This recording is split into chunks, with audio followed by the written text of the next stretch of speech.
Hello everyone, তো আগের ব্লগে তো তোমরা দেখেছিলে যে আমি কাজের স্পটে গিয়ে আগে একটা মকটেল খেয়ে নিয়েছিলাম, কারণ প্রচণ্ড গরম ছিল।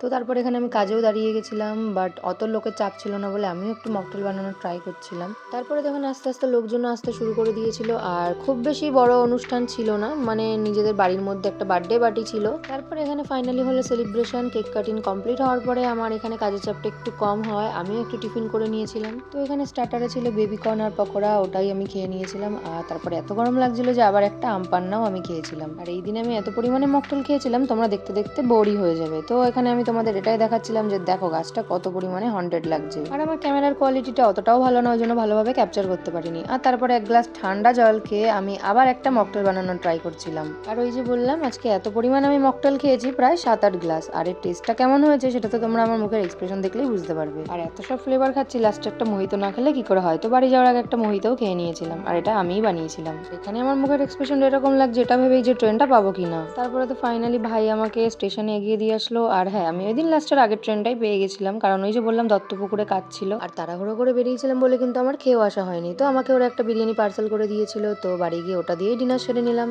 আর তোমরা সবাই ভিডিও দেখো ঠিকই, কিন্তু লাইক করো না কেন? লাইক কমেন্ট অবশ্যই করে দিও, আর চ্যানেলটাকে কিন্তু সাবস্ক্রাইব করতে একদমই ভুলো না। তো চলো বাই।